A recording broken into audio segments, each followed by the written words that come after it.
Chapter 13 Kinstrife. The pestilence in Mizraim had at last subsided. Pharaoh gave his servants the command that no one was to touch the wife of the Habiru Abram, nor to molest or harm them in any way until they had left the borders of their land.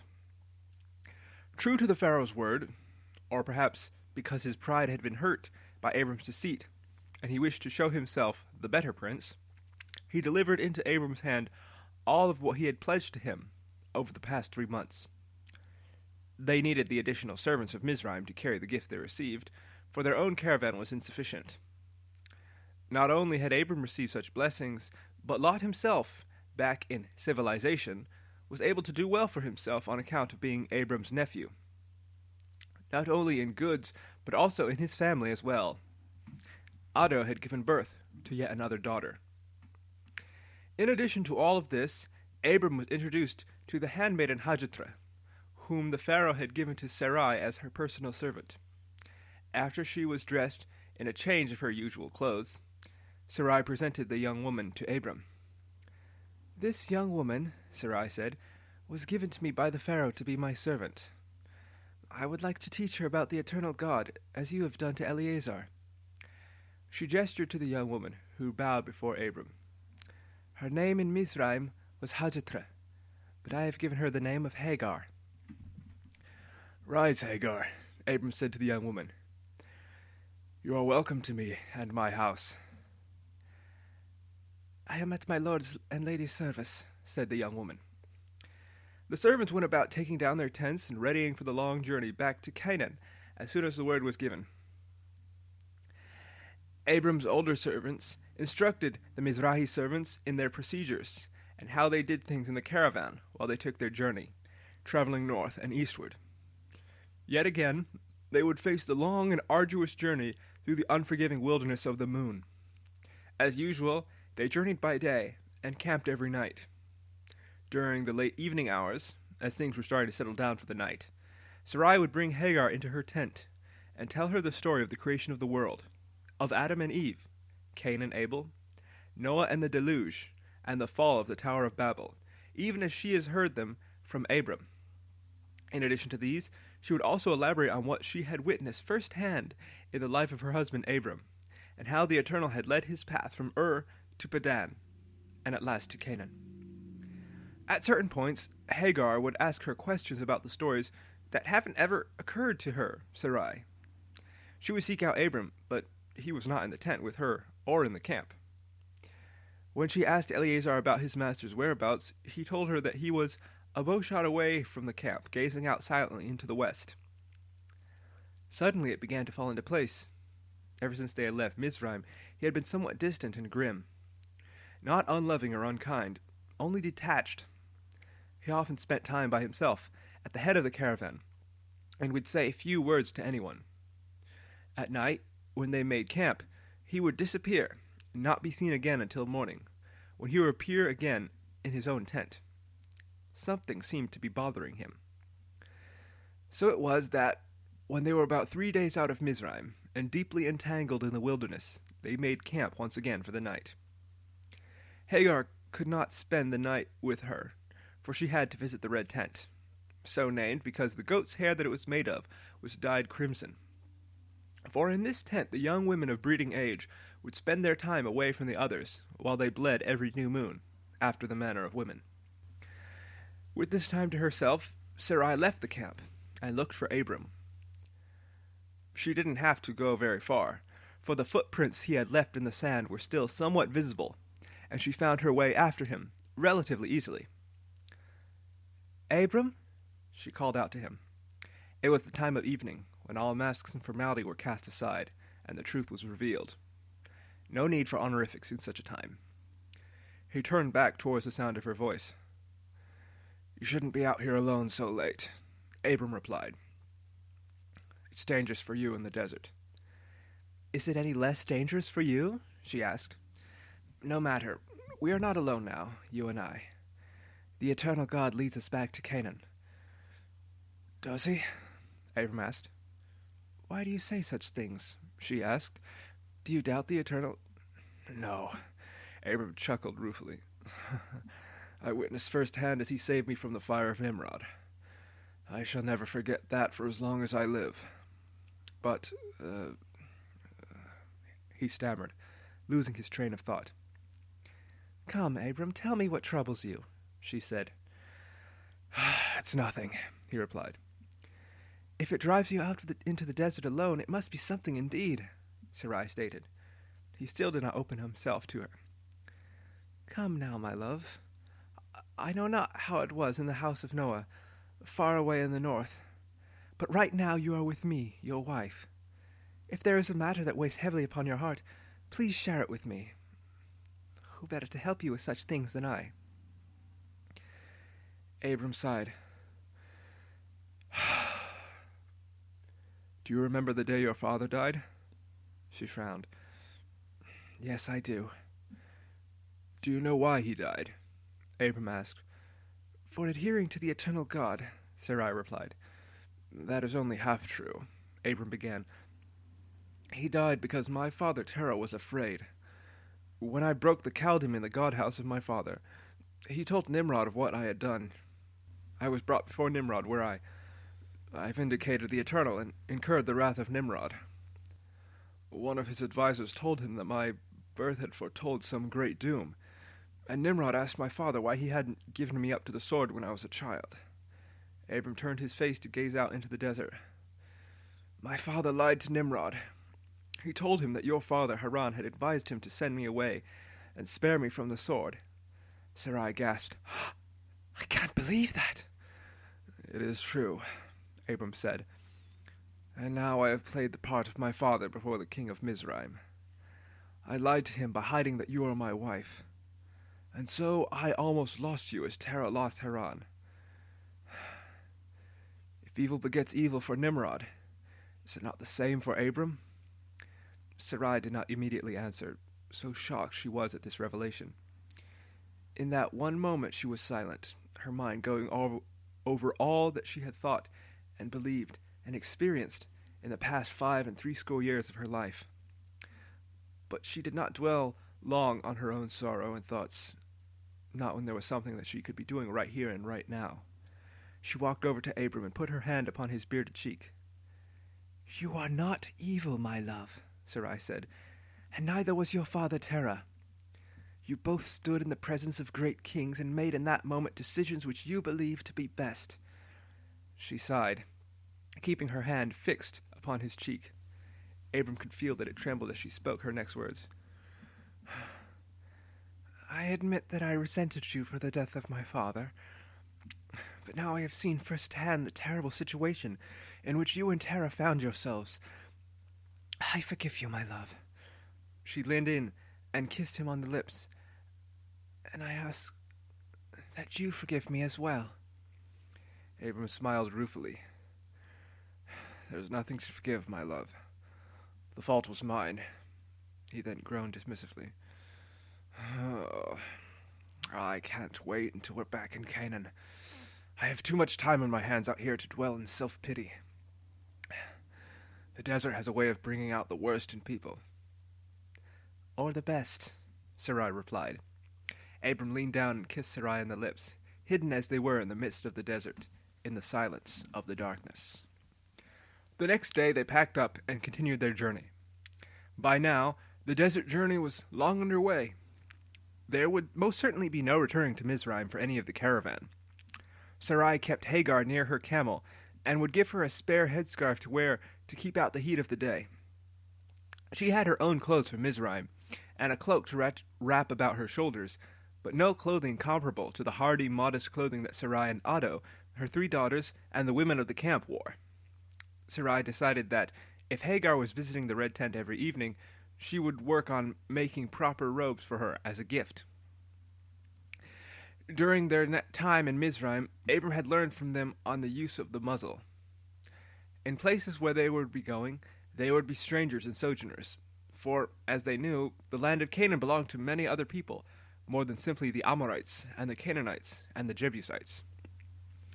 As they were strangers, and a small minority under the protection of the Amorites, it was Abram's decree to his servants to create muzzles of twine and rope, so that their flocks would not enter the fields of their neighbors while they were looking for pasture land. This Abram was determined upon enforcing, since he would not stop until he returned to Shechem, and would needs pass through many lands owned by other peoples. Though there was little reason for muzzling the beasts out here in the desert, they had more than enough mouths to muzzle that would keep them busy until they returned. As for the number of souls in the camp, it had indeed doubled. Most of the people who had left Ur with Abram were gray-headed, and a few of them had died as well. Their children and young people were now grown men, and their children that had been born in Paddan were now in their 20s. With the Mizraim added to their number, the servants of Abram and the servants of Lot were much increased. Unfortunately, this meant that there was a host of servants to educate on the procedures of the camp. But Abram's older servants were willing to teach the new ones, and they assured Abram that, in little time, they would be fully integrated. At the end of 10 days, cries of joy and cheers were lifted from the camp. Before them, they could see the adobe walls of the town of Beersheba. They had returned in peace to Canaan, having encountered only one sandstorm in the wilderness of the moon. Here they rested and prepared to make their move northwards towards Shechem. That evening, while Abram was assisting his servants with the setting up of the tents, Eleazar approached his master with an old man at his side. "My lord," Eleazar cried out, "this man is a shepherd here in Beersheba. He wishes to have a word with you." Abram rose up from his work, and taking up his staff, turned to the old man. "What help can I be?" "You can get your flocks out of my pasture land," the old man retorted angrily. "You're a stranger here, yet the herds that travel with you are rampaging through our fields, eating the grass that belonged to our sheep and goats." "What is this?" Abram asked. He turned to Eleazar. "Have the servants failed to muzzle the flocks?" "As the Eternal lives, my lord," Eleazar replied, "all of our flocks are muzzled." "Get your flocks out of my fields," the old man shouted, waving his staff in Abram's face, "or the lords of the Philistines will hear of this." Eleazar looked at his master with worry in his eyes and shook his head. Apparently rumor of the Philistines had reached as far north as Damascus. They were not allied with either Nimrod, the Elamites, or the Amorites, but lived in the southwest on the shores of the Great Sea. "We'll see to it, good sir," Abram replied. "You have my word that no flocks will trespass on your fields." "They better not," the old man threatened. He then hurried off and cursed the freeloaders who took undue advantage of the custom of hospitality. Abram then had Eleazar continue setting up the tent while he went to seek out Lot. He found him near his flocks, watching over them with Oni at his side. "Lot, there you are." "Uncle," Lot replied. "I heard a troubling rumor from one of the local shepherds," Abram stated. "They said that you haven't muzzled your flocks." "That is true, my lord, uncle," Lot answered. "What?" Abram exclaimed. "Would you make your lord uncle hated among the people of Canaan? I am a stranger sojourning in this land. We cannot be sending our flocks roaming wildly into the fields that are not ours." "Then find bigger grazing land," Lot returned. Abram sighed. "We have 4 days, 2 at least, before we return to Shechem. There will be land enough there for us." "There was land enough," Lot clarified, "when we left. But our flocks and herds have increased since our sojourn in Mizraim. Will there be land enough when we return there now?" "Eternal willing, there will be," Abram replied. "Just for now, keep your flocks out of the fields of the people we visit. We don't need them coming after us." Lot nodded dismissively, but did not say a single word. Abram smiled, and then turned to leave. But as he left, Addo approached from the tents, the youngest daughter cradled at her breast, nursing. "I can't believe you take that from him," Addo stated. "He's my elder," Lot replied. "It's propriety." "Propriety be damned," Addo returned. "That sterile old mule will eat up your inheritance. What will you leave for your son if you remain chained to him?" I know, Lot stated. "Just the same, I'd rather not force a conflict." "Why not?" she asked. "You should stand up for yourself against him. He wants to keep you under his thumb, make you second before him. But you are the firstborn son of Haran, who was the eldest son of Terah. You should be the head of the family, not that sterile old mule." "Perhaps you're right," Lot mused. "I know I'm right," she returned. "I am your wife, and I am always right." Lot nodded in return. They spent the night in Beersheba, and in the morning they took their tents down and made the slow journey northward. The land grew steadily milder, though not less, in the intense heat. The farther north they went, they saw that the famine had indeed come to an end, and the land was much better than they had left it. Unfortunately, things did not improve in the caravan. Rather than obey his uncle's requests, Lot kept his flocks unmuzzled and kept himself distanced from Abram. By the time they had arrived on the outskirts of Jebus, in the hill country of Mount Moriah, things got worse. Jebusite shepherds sought out Abram and angrily demanded recompense. Their king would not see to having his servants scabbed by strangers. Abram apologized over and over to the shepherds and gave them gold and silver to recompense their losses. He sought out Lot, but he would not speak to him. Abram sent Eleazar to his side of the camp with messages to speak to him. But all that Eleazar found was Addo, or Lot's son, standing in front of his tent, telling him that their lord was indisposed. The next day they continued their way northward. Instead of stopping anywhere to pasture, Abram pushed on ahead towards Shechem, hoping that the larger fields there would bring this brewing conflict to a swift conclusion. By the end of the third day, they made their camp in the hills south of the plain of Mamre. Lot was still uncommunicative with the rest of the camp. Abram called Eleazar and the other servants together and gave them instructions on what was to take place once they arrived in Shechem the next day. "If you see the servants of Lot," he told them, "remind them to muzzle their flocks. If they refuse, bring me word. If you see Lot, send for me at once. I have more than a few words to say to him." They understood his commands and went to their tents. As Abram returned to his own, Sarai was waiting for him just outside the door. "Why can you not live in harmony with Lot?" she asked. "He is my brother, your kinsman, and your heir as well." "I know," Abram nodded.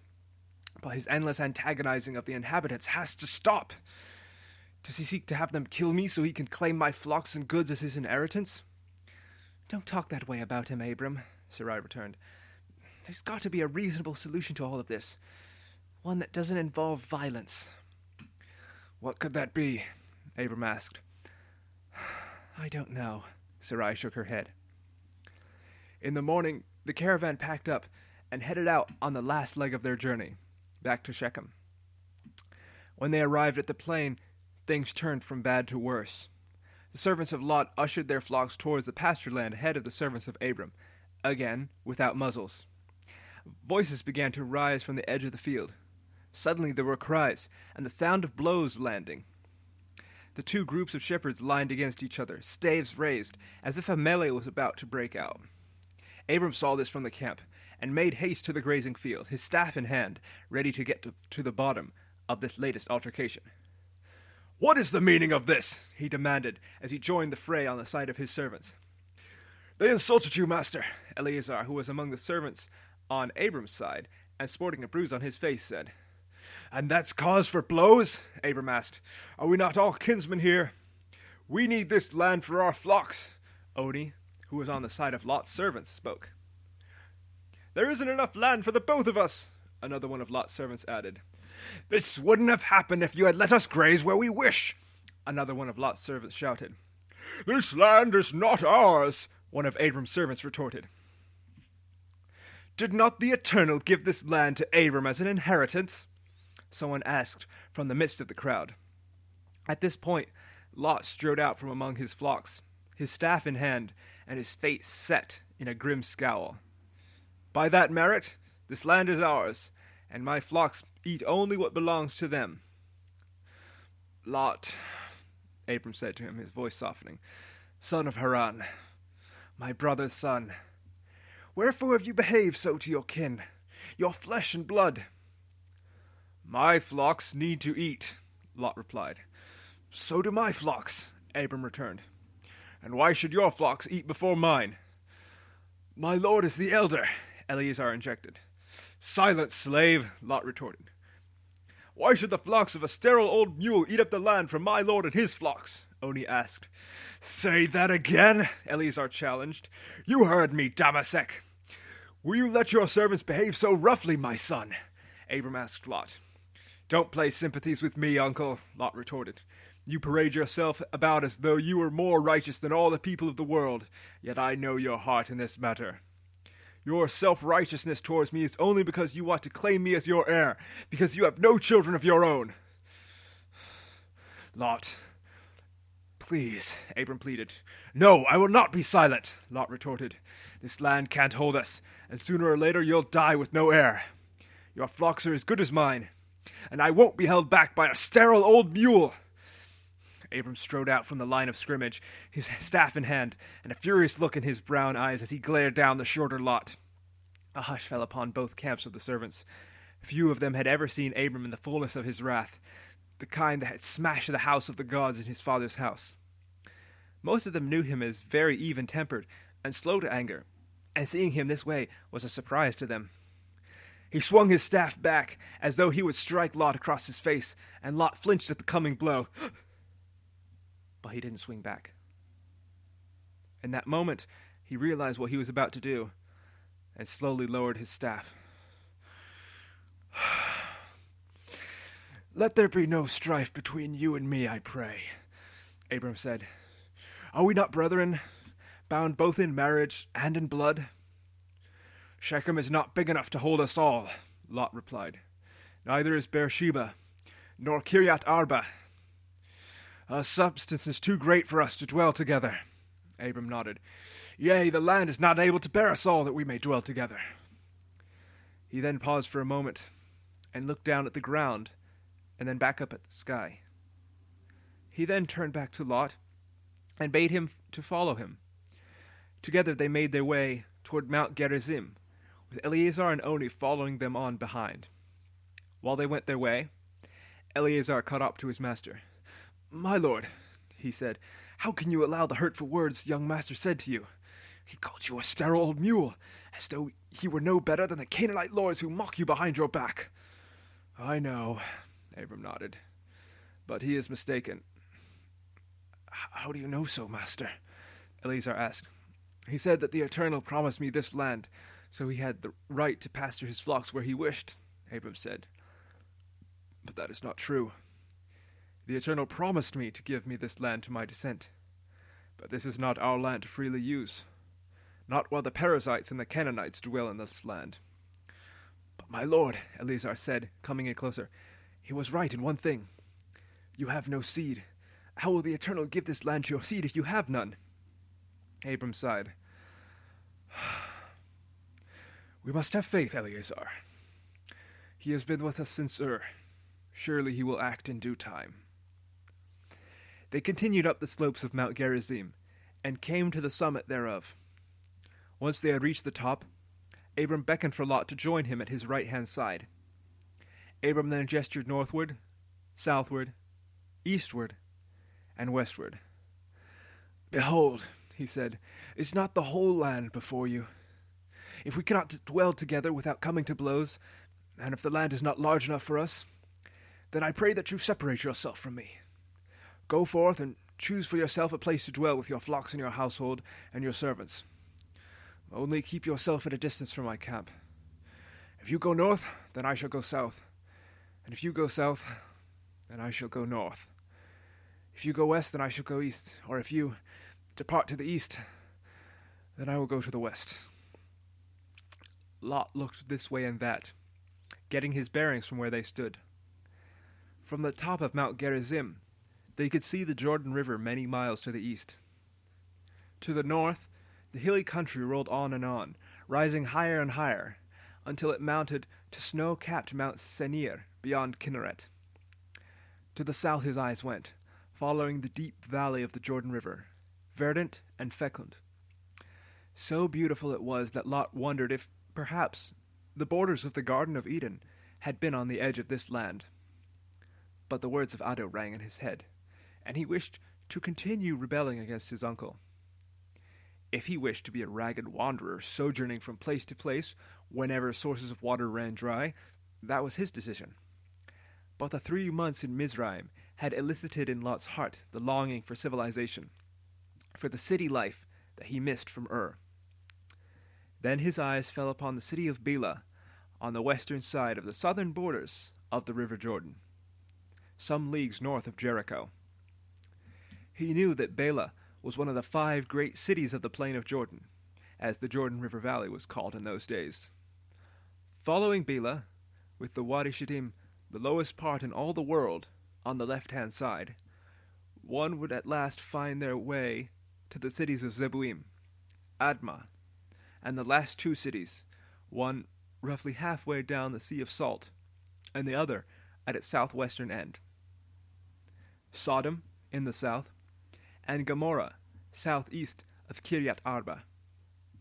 From what he heard in Mizraim, these cities were the largest centers of civilization and culture in southern Canaan. For a moment Lot smiled. The region was certainly fertile, so his flocks wouldn't suffer. But being so close to civilization, perhaps he and Ado would finally be able to live like they had back in Ur. The prospect filled him with hope, but also worry and concern. "Does this not suit your liking?" Abram asked. "Well, yes, my lord uncle," Lot said, using the honorific. "It does. Only what?" Abram asked. "Oh, my lord uncle, why can't you merely leave my flocks be?" he asked. "Surely we can work something out, something that won't have to involve us separating." "You are a man, Lot," Abram stated, "the son of Haran, and the heir of his wealth. You must make decisive action now, for yourself and for your own house." "But, well," Lot argued, his brow furrowing with worry, "what if something happens to me? I mean, 2 are better than 1, are they not? If one stumbles alone, who can help him? Together we are a force that no bandit or ruffian dares assault. But alone we might be assaulted and put in danger of losing our lives." "Worry not about that," Lot assured him, placing his hand upon Lot's shoulder. "If anyone does you harm, send word, and I shall avenge your cause." "Will you swear it before the eternal God?" Lot asked. Abram nodded. "I shall indeed." Lot sighed. "Then I shall go south and east, towards the plain of Jordan." That day the order was given by Lot for his half of the camp to prepare to leave. Meanwhile, Abram had Eleazar bring a heifer to the altar which he had built in the plain of Mamre, where he first sojourned in this land. The beast's neck was placed upon the altar, while 2 cups of wine were given, one by Sarai and one by Ado, each to Abram and Lot. With their arms entwined, Abram spoke his part of the covenant. "In the presence of the eternal God," Abram said, "I solemnly swear that if anyone do injury to my nephew, Lot, the son of Haran, then I shall hazard all to avenge his cause upon the malefactor. May the Eternal make me as this heifer if I fail to fulfill this covenant." With that, the heifer's throat was slit, and the blood poured upon the altar. Abram and Lot each drank from their cups, then poured out a little over the altar. Then the 3 of them, Abram, Lot, and Eleazar, placed the heifer's body upon the altar, and set fire to it. The pact was sealed, and Abram was now bound to be the avenger of blood. In his heart, however, there was a heaviness. He had hoped that Lot would be the seed that the Eternal had promised him to inherit the land of promise, and now he was going away. Once the formalities had been completed, the house of Abram and the house of Lot bid farewell to each other. Oni had been released into Lot's service, and would be going with him as his chief servant, even as Eleazar was for Abram. Sarai embraced Ado, and gave a kiss to each of his 4 children, and then she took her brother in her arms. "I'll send one to see to your well-being," she told him. "Whatever you do, make our father proud." Lot smiled, and assured her that he would. Abram then approached Lot, and once again placed his hand upon his shoulder. "Beware the cities of the plain," Abram told him. "If even half of what the Amorites have told me about Sodom and Gomorrah are true, then they are worse than 1,000 Nimrods." "Worry not, my lord uncle," Lot told him with an assuring smile. I mean only to lead my flocks in the fecund plain of Jordan." Abram threw his arms about Lot, and embraced him, and kissed him on the cheek. Then they parted, and Lot had Oni help him up onto his camel. He then gave the command for his people to move on, heading southeast. Far too soon, the caravan of Lot disappeared into the mountains, never to be seen again by many of them in the camp of Abram. Another month had passed, and now Abram bore 76 knots of thread upon his wrist bracelet. They moved this way and that with the water and pasture land, always minding their neighbors. Bad news came from the north, from the land of Urartu, from the house of Shem. Noah was dead. Apparently, he had lived to the ripe old age of 950 in the 6th year of Abram's dwelling in Paddan. He had lived 20 years longer than Adam, but 19 years less than his grandfather Methuselah, the oldest man who ever lived. "The world shall never see his like again," Abram mused sorrowfully. The evening after he heard this news was an unnaturally cool one, for the heavens were overcast with clouds. Perhaps they too mourned the passing of the one who had saved the lives of man and beast at the command of the Eternal. Abram had a sacrifice made that evening to the Eternal. He hoped that the Eternal would give him an answer to his great problem. Now that Noah was gone, he felt truly alone in a world that was antagonistic towards the Eternal. While Abram was burning the goat for the offering, Metatron appeared from the flames and told him to climb to the top of Mount Gerizim. Taking up his staff, Abram hurried on up the southern hill as instructed. It was the first time since the return from Mizraim that the word of the Eternal came to him, and he was eager to hear what his orders were. As soon as he gained the top of Gerizim, he saw that he was not alone. Metatron stood with him as well, off to his left. "Look around you, Abram," the angel said, indicating to the wide, expansive view from the top of Gerizim. "North, south, east, and west. Everything that you can see will the Most High give to you and your descent." This was the chance that Abram had been hoping for in the long weeks since Lot had departed. He hadn't questioned the word before when it came to him in Paddan, but now that Lot was gone, it seemed that there was no hope of there being any seed from the loins of Abram. He feared in his heart that he was indeed a sterile old mule, as the locals were so fond of whispering about him behind his back. "My lord," Abram said to Metatron, "I have no child." "Fear not that your nephew, the son of your brother, has left your camp," Metatron replied. He then knelt down on the ground, and with his hand gathered a bit of sand together in a small pile.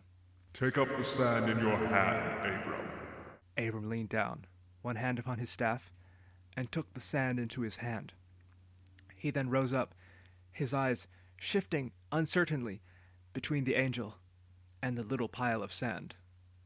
"The Almighty shall make your seed as numerous as the dust of the earth," Metatron told Abram.